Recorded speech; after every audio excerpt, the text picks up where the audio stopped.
Quick IAS compose your dream. Hello दोस्तों, quick IAS YouTube channel पे आपका स्वागत है। 70 बीपीएससी मेंस का जो एग्ज़ाम है वो मार्च में या अप्रैल में हो सकता है। तो मेंस एग्ज़ाम का जो सिलेबस है उसको हम डिस्कशन करेंगे आज, पेपर 1 और 2, और आंसर कैसे लिखा जाए ये हमें बताएंगे। और साथ में आपको हम ये भी बताएंगे कि कौन कौन से मेंस में टॉपिक होते हैं जो परंपरागत टॉपिक है, जहाँ से क्वेश्चन बार बार पूछे जाते हैं, रिपीट होते हैं, उनको हमें कैसे लिखना है, और जो नए क्वेश्चन बन सकते हैं उन्हें हमें कैसे लिखना है। तो हम इसको अच्छे से देखेंगे, क्योंकि जो है सिलेबस को फिल्टर करना भी बहुत ज़रूरी है कि हमें सिलेबस में क्या पढ़ना है और क्या हमें छोड़ना है, ये भी हमें आना ज़रूरी है। ठीक है, हम लोग शुरू करते हैं। सबसे पहले हम लोग जो है मेंस के सिलेबस का डिस्कशन करेंगे, और इसके बाद जो है हम लोग आगे जो वीडियो मिलेंगे आपको वो लगातार आंसर के अनुसार मिलेंगे कि आंसर लिखने की कला क्या है और आंसर कैसे लिखा जाए। हम इसकी लगातार आप लोगों को प्रैक्टिस कराते रहेंगे। ठीक है, हम लोग शुरू करते हैं। सबसे पहले सिलेबस को देख लेते हैं कि बीपीएससी मेंस का सिलेबस क्या है। ठीक है, अब अगर हम बीपीएससी मुख्य परीक्षा की बात करते हैं तो एक सामान्य हिंदी का पेपर होगा जो 100 अंक का होगा। ये आपका क्वालिफाइंग होता है। ठीक है, इसका नंबर नहीं ऐड होता है। एक होता है का आपका सामान्य अध्ययन पेपर 1, 300 अंक का होता है। एक सामान्य अध्ययन पेपर 2 होता है, ये भी 300 अंक का होता है और 3-3 घंटे के लिए टाइम होता है। और एक जो है आपका निबंध होता है, वो भी 300 नंबर का होता है। इसके अलावा एक वैकल्पिक विषय होता है, और ये 100, इसमें 100 क्वेश्चन होते हैं। और याद रखना, इसमें जो है एमसीक्यू क्वेश्चन होते हैं, और इसमें जो है क्वालिफाइंग होता है। इसका नंबर भी उसमें ऐड नहीं होता है, किसमें, जब फाइनल लिस्ट आती है तब। ठीक है, तो अब आगे बढ़ते हैं हम लोग और समझने का प्रयास करते हैं कि सिलेबस क्या है और सिलेबस के अनुसार हमें कैसे उसमें हमें पढ़ना है, बीपीएससी ने क्या सिलेबस दिया है और सिलेबस को तोड़ के कैसे हमें निकालना है और हमें क्या क्या उस टॉपिक को पढ़ना है, हम पूरा डिटेल में यहाँ पर आपको बताएंगे। ठीक है, सबसे पहले हम सामान्य हिंदी की बात करें तो सामान्य हिंदी में सामान्य हिंदी में भी निबंध होता है 30 अंक का, व्याकरण होगा 30 अंक का, वाक्य विन्यास होंगे 25 अंक के, और संप्रेषण होगा आपका कितना, तो याद रखना 15 अंक का होगा। लेकिन ये क्वालिफाइंग है, याद रखना इसको क्वालिफाई करना जरूरी होता है। ठीक है, इसके बाद आप बात करते हैं जो पेपर फर्स्ट और पेपर सेकंड में। तो पेपर फर्स्ट में केवल 3 पॉइंट में जो है बीपीएससी ने सिलेबस बताया, लेकिन अगर इसको तोड़ा जाए तो सिलेबस बहुत बड़ा हो जाता है। ठीक है, पहला आपका है भारत का आधुनिक इतिहास और भारतीय संस्कृति, पहला पॉइंट है। दूसरा है राष्ट्रीय और अंतर्राष्ट्रीय महत्व का वर्तमान घटनाक्रम अर्थात करंट अफेयर। तो राष्ट्रीय और अंतर्राष्ट्रीय जो नेशनल और इंटरनेशनल करंट अफेयर होता है, वो भी फर्स्ट पेपर में ही क्वेश्चन आपसे पूछे जाएंगे। और तीसरा होता है सांख्यिकी विश्लेषण और आरेख और चित्रण होता है, जिसे हम लोग क्या कहते हैं, डाटा इंटरप्रिटेशन कहते हैं। तो यहाँ से भी क्वेश्चन आपसे एग्जाम में पूछे जाएंगे। फर्स्ट पेपर में ये 72 नंबर के क्वेश्चन आते हैं। ठीक है, ये बहुत महत्वपूर्ण पॉइंट होता है, इसको हमें याद करना बहुत जरूरी है। अब आप समझ सकते हैं, यहाँ लिखा हुआ है जो आधुनिक भारत का इतिहास होगा उसमें बिहार के विशेष संदर्भ में भी इतिहास से क्वेश्चन आपसे पूछे जाएंगे। ठीक है, उसमें याद रखना गांधी, टैगोर, नेहरू, इनकी भी महत्वपूर्ण भूमिका है, इनके बारे में भी क्वेश्चन आपसे पूछा जाएगा। तो इस पूरा सिलेबस में केवल बीपीएससी ने एक पॉइंट लिखा है, भारत का आधुनिक इतिहास और भारतीय संस्कृति, इसके अलावा कुछ नहीं लिखा है। इसके अलावा राष्ट्रीय अंतर्राष्ट्रीय करंट अफेयर के बारे में लिख दिया है, और आपका एक सांख्यिकी। तो सांख्यिकी का तो आपको समझ में आ जाता है, लेकिन राष्ट्रीय जो आधुनिक भारतीय इतिहास है, इनमें हमें कौन कौन से टॉपिक पढ़ने होंगे ये हमें जानना बहुत जरूरी है। इसको पहले हम लोग समझ लेते हैं कि इतिहास का जो फर्स्ट पेपर होगा, पेपर में उसमें कौन कौन सा टॉपिक है ये हमें उनको समझ लेना जरूरी है, क्योंकि यही सारे क्वेश्चन एग्जाम में आपसे पूछे जाते हैं। ठीक है, तो पहले इसको देखते हैं, फिर हम लोग सेकंड पेपर की बात करते हैं। अब मेंस का जो पेपर फर्स्ट है उसमें अगर हम भारतीय इतिहास की बात करते हैं तो भारत के इतिहास में कौन कौन से टॉपिक हमें पढ़ने हैं, इस टॉपिक को यहाँ अलग अलग कर दिया गया है, जिससे आपको समझने में आसानी हो और आपको पढ़ने में भी आसानी हो, तैयारी करने में आसानी हो। तो बिहार के संदर्भ में आधुनिक इतिहास और भारतीय संस्कृति हमें देखना है इसमें। तो बिहार के संदर्भ में असहयोग आंदोलन हो सकता है, सविनय अवज्ञा आंदोलन हो सकता है, स्वदेशी आंदोलन हो सकता है, भारत छोड़ो आंदोलन हो सकता है। आधुनिक इतिहास के संदर्भ में तो पूरे भारत का इतिहास और बिहार के संदर्भ में भी आपसे क्वेश्चन पूछा जा सकता है। इसके अलावा गांधी, रविन्द्रनाथ टैगोर और नेहरू के विचार, याद रखिएगा 69 बीपीएससी में अगर गांधी आया है तो आप लोग गांधी मत पढ़िएगा, तो रविन्द्रनाथ टैगोर और नेहरू को तैयार करके जाइएगा। अगर नेहरू आए हैं तो हमें क्या करना होगा, रविन्द्रनाथ टैगोर और गांधी को पढ़ के जाना है, क्योंकि ये परंपरागत क्वेश्चन है, यहाँ से क्वेश्चन आना फिक्स है, इसलिए इसको बहुत अच्छे से आप लोगों को पढ़ लेना है। भारत और बिहार में पाश्चात्य शिक्षा क्या है, शिक्षा का विकास कैसे हुआ है बिहार के संदर्भ में और भारत के संदर्भ में, दोनों हमें देखना है। इसके अलावा भारत के प्रमुख विद्रोह देखना है, 1857 का विद्रोह, जनजातीय विद्रोह, किसान आंदोलन देखना है। तो याद रखने का इसलिए ये इंपॉर्टेंट ये है कि प्रमुख विद्रोह में जनजातीय विद्रोह हो सकता है, पहला आपका पॉइंट है, किसान विद्रोह हो सकता है और 1857 का विद्रोह हो सकता है भारत के संदर्भ में, यहाँ से आपसे क्वेश्चन पूछे जाते हैं।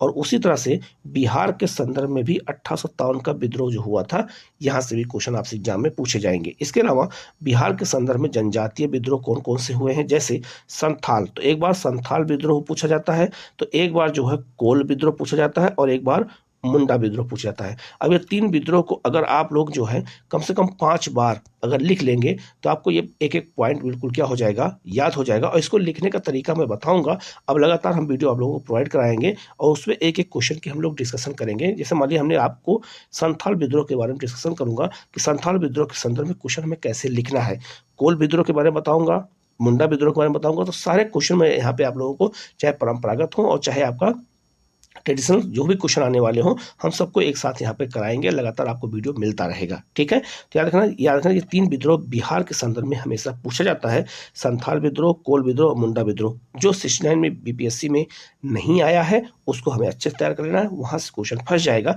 तो हमारा एक क्वेश्चन यहाँ पे क्या हो जाएगा, कंप्लीट हो जाएगा, ठीक है।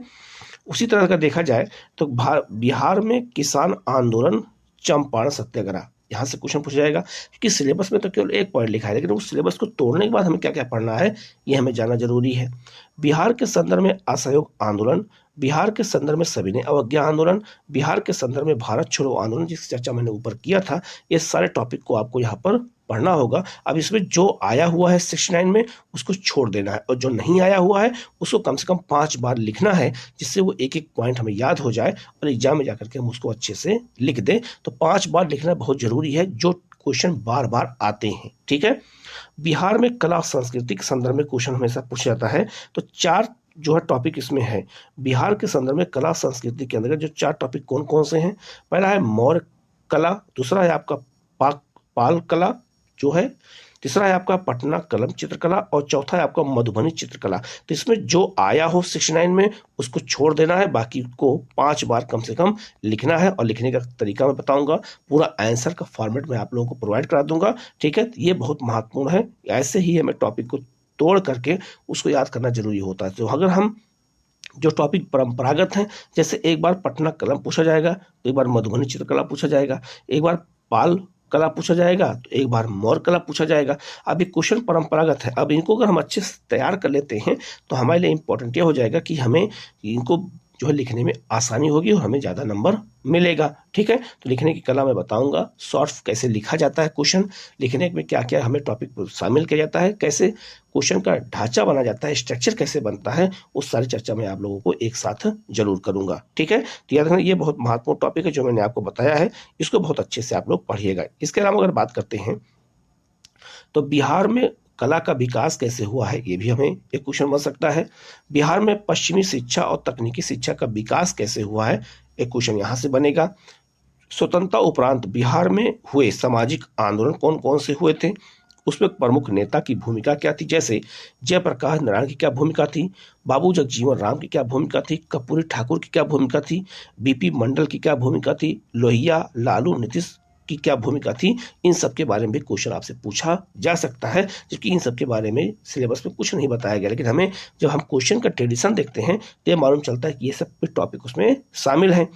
इसके अलावा औपनिवेशिक काल में बिहार के गिरमिटिया जो मजदूर थे, जो यहाँ से बिहार से ले जाकर के दूसरे देशों में बसाए गए, जैसे मॉरिशस में, फिजी में, तो वो बिहार के संदर्भ में क्वेश्चन पूछा जा सकता है। और बिहार में किसान आंदोलन और स्वामी सहजानंद सरस्वती की क्या भूमिका है, ये क्वेश्चन कई बार रिपीट हुआ है, तो ये भी क्वेश्चन एग्जाम में आता है। तो इन टॉपिक को हमें यहाँ पे देखना और समझना बहुत जरूरी है, क्योंकि ऐसे ही क्वेश्चन एग्जाम में आपसे पूछे जाएंगे, ठीक है। तो ये टॉपिक कौन से हैं, ये मॉडर्न इंडिया के हैं, ठीक है।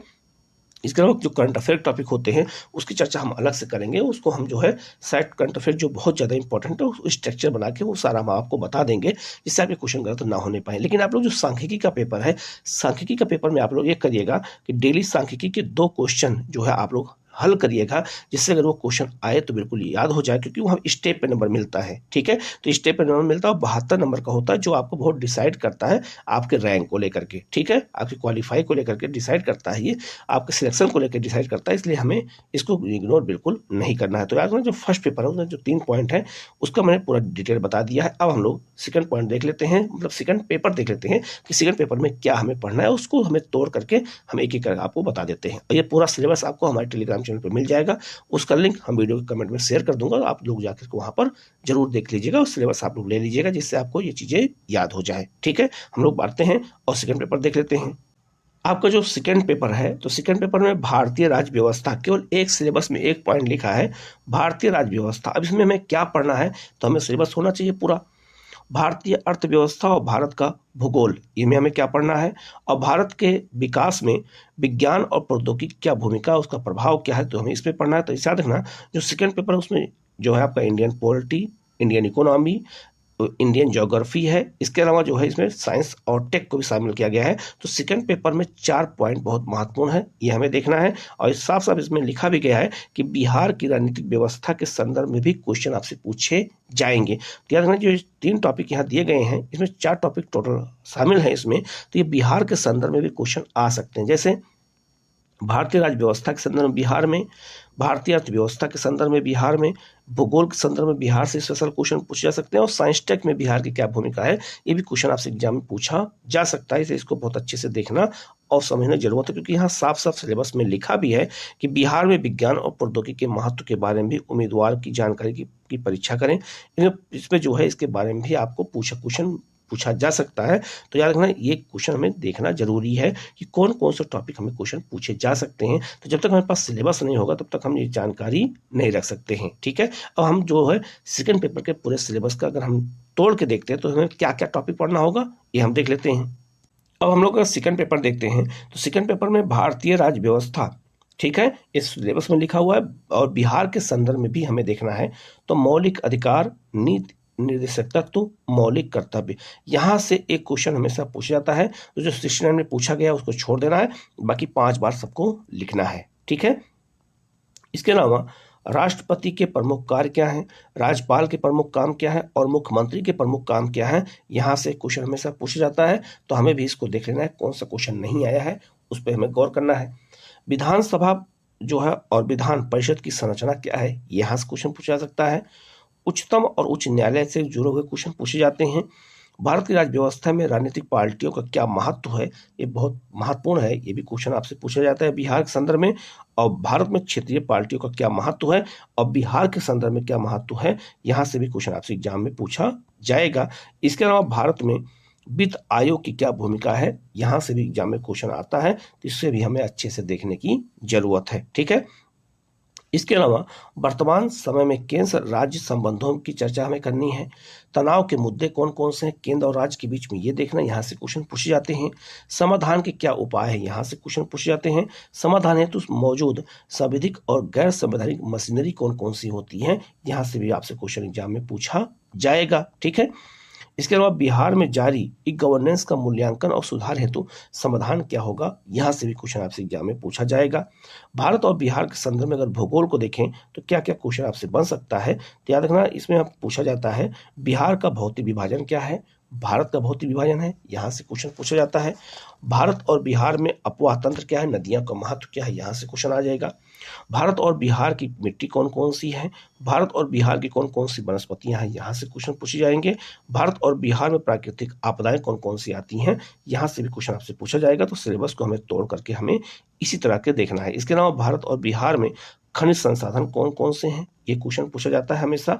इसके अलावा बिहार के पिछड़ेपन का क्या कारण है, यहाँ से क्वेश्चन पूछा जाएगा।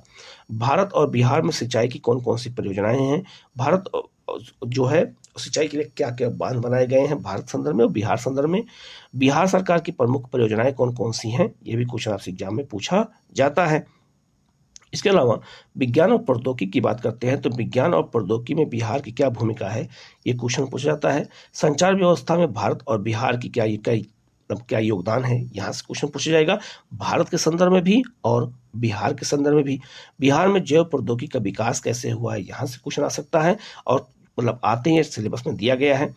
कृषि फसलों की उन्नति में विज्ञान और प्रौद्योगिकी क्या भूमिका है, ये भी बहुत महत्वपूर्ण टॉपिक है, यहाँ से भी क्वेश्चन एग्जाम में आपसे पूछा जाएगा। ठीक है, इसके अलावा भारतीय अर्थव्यवस्था की बात करते हैं तो भारत में पंचवर्षीय योजनाएं क्या हैं, भारत की राष्ट्रीय आय क्या है, भारत की राजकोषीय नीति क्या है, बिहार की राजकोषीय नीति क्या है।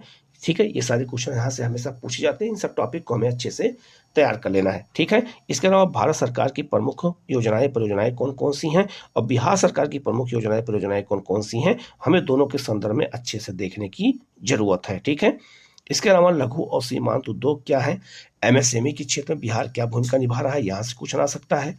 भारत और बिहार में खाद्य प्रसंस्करण उद्योग बहुत ज़्यादा इंपॉर्टेंट है, ये क्वेश्चन यहाँ से पूछे जाते हैं। भूमि सुधार से क्वेश्चन हमेशा पूछा जाता है, बिहार संदर्भ में और भारत के संदर्भ में भी। हरित क्रांति और भारत के साथ साथ बिहार के संदर्भ में हरित क्रांति का क्या प्रभाव पड़ा, हरित क्रांति की असफलता के क्या कारण थे, ये हमें देखना है। बिहार में औद्योगिक विकास कैसे होता है और बिहार में औद्योगिक पिछड़ेपन का कारण क्या है, ये क्वेश्चन सीधा सीधा आपसे क्वेश्चन आता है। बिहार में कृषि आधारित उद्योग कौन कौन से हैं, ये बहुत महत्वपूर्ण है, और बिहार में प्रमुख उद्योग हैं वो इंपॉर्टेंट है, ये भी पूछा जा सकता है। तो दो क्वेश्चन बनते हैं, कृषि आधारित उद्योग का, एक प्रमुख उद्योग का बनता है, तो हमें अलग अलग तरीके से इसको मैं आपको बिल्कुल लिखवाने का प्रयास करूंगा। भारत और बिहार में गरीबी के कारण क्या है, ये बहुत महत्वपूर्ण है, क्वेश्चन हमेशा पूछे जाते हैं। और भारत और बिहार के संदर्भ में बेरोजगारी के क्या कारण हैं, ये सारे क्वेश्चन इकोनॉमिक्स से जुड़े हुए आपसे पूछे जाएंगे, इसलिए इनको बहुत अच्छे से देखना और बहुत अच्छे से समझने की जरूरत है। ठीक है, अब अगर हम बात कर लें कट ऑफ की बात कर लेते हैं, बहुत सारे बच्चों के मन में आता है कट ऑफ को लेकर के, तो याद रखिएगा जो जो पेपर 13 दिसंबर को हुआ था वो पेपर काफ़ी कठिन पेपर था, उसमें वन लाइनर क्वेश्चन तो थे लेकिन पेपर कठिन थे, जिसको आ रहे थे तो आ रहे, जिसको नहीं आ रहे तो नहीं आ रहे थे। याद रखिएगा जिन लोगों ने अपना जो है आंसर की आने के पहले मिलाया था, तो मान लीजिए कि किसी का अगर 90 है, ठीक है, तो उनका घट के जो है 85 हो गया है, तो लगभग लोगों के 5 क्वेश्चन घटे हैं, एक आध दो लोगों के बढ़े होंगे अलग बात है, लेकिन अधिकांश बच्चों के 5 से 6 क्वेश्चन घट गए हैं। ठीक है, तो कट ऑफ अगर देखा जाए, दूसरी तरफ जो 4 जनवरी को पेपर हुआ था, तो 4 जनवरी को जो पेपर हुआ था उसमें अगर हम देखें तो 4 जनवरी वाले पेपर में जो है क्वेश्चन बहुत सरल थे। ठीक है, तो उसकी कट ऑफ तो अगर देखा जाए तो आगे जाएगी, लेकिन याद रखिएगा दोनों को मिला के कट ऑफ बनाई जाएगी, तो आप लोग परेशान बिल्कुल मत होइएगा कि यहाँ पे जो 4 जनवरी का जो पेपर सरल हुआ था उसके अनुसार कट ऑफ बनेगी, नहीं, कट ऑफ बनेगी तो जो है 13 दिसंबर के अनुसार ही बनेंगे, क्योंकि अधिकांश बच्चे उसी में थे, और जो 4 जनवरी को पेपर हुआ था उसमें लगभग 5000 बच्चों ने ही जो है उसमें शामिल हुए थे, बहुत ज़्यादा संख्या उनकी नहीं है। ठीक है, तो जो मिला के दोनों कटाव बनेगा, ये बीपीएससी का अपना तरीका होता है, अपना तरीके से करेगा, लेकिन नॉर्मलाइजेशन लागू नहीं होगा, ये भी याद रखिएगा। ठीक है, दूसरा